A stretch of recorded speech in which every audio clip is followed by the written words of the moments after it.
আসসালামু আলাইকুম। Dolly's kitchen easy রেসিপিতে সবাইকে স্বাগত। আপনারা কেমন আছেন? আশা করি ভালো আছেন। বন্ধুরা, আজকের আপনাদের মুসুরির ডালের চচ্চড়ি করে দেখাবো।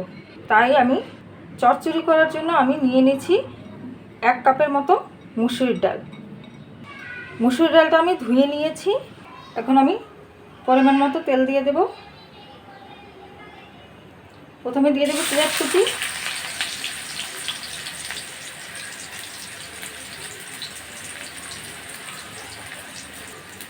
এখন দিয়ে দেব রসুন কুচি,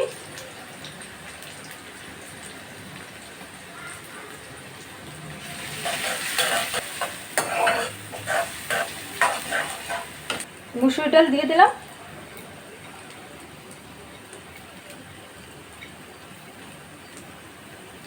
এর সাথে আমি দিয়ে দেব আধা চামচ মরিচের গুঁড়া, 1 চামচ হলুদের গুঁড়া, ধনিয়ার গুঁড়া 1 চামচ আর স্বাদ মতো লবণ দিয়ে দেব।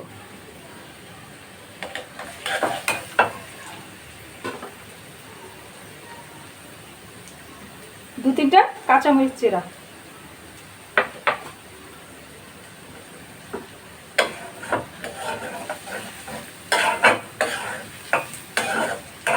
এখন এটা ভালো মতো কষাতে হবে।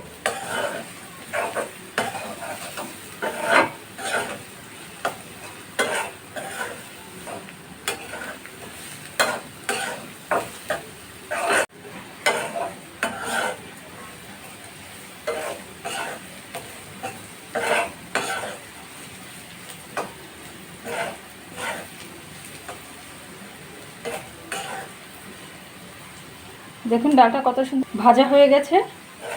এখন আমি পরিমাণ মতো পানি দিয়ে দেব।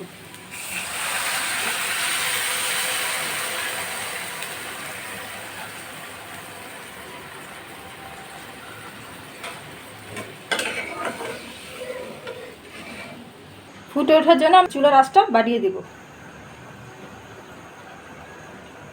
বন্ধুরা, ঝোল ফুটে উঠেছে। এখন আমি চুলার আঁচ কমিয়ে ঢাকনা দিয়ে দেব।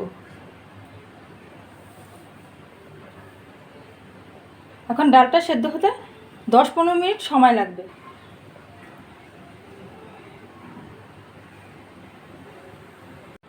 ঢাকনাটা উঠিয়ে দেখি চচ্চড়িটা কোন পর্যায়ে। বন্ধুরা দেখুন, ডালটা সেদ্ধ হয়ে গেছে। এখন আমি ধনেপাতা দিয়ে দেব। ধনেপাতা কুচি দিয়ে দিলাম।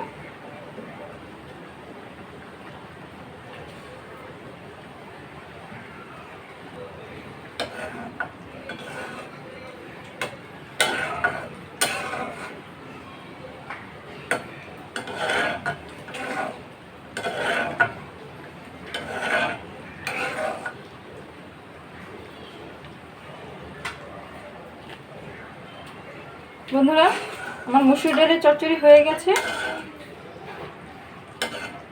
এখন আমি তুলে নেব। বন্ধুরা, এইভাবে চচ্চড়ি রান্না করলে ভাত, রুটি ও পরোটার সাথে খেতে খুব মজা লাগে। তাই আপনারা এইভাবে রান্না করে খেয়ে দেখবেন। এই চচ্চড়ি দিয়ে পেট ভরে ভাত খেয়ে নিতে পারবেন। খুব সহজ ও কম সময়ের ভিতরে চচ্চড়ি রান্না করা যায়। বন্ধুরা, যদি ভিডিওটা ভালো লাগে তাহলে লাইক, শেয়ার, সাবস্ক্রাইব করে দেবেন। আল্লাহ হাফেজ।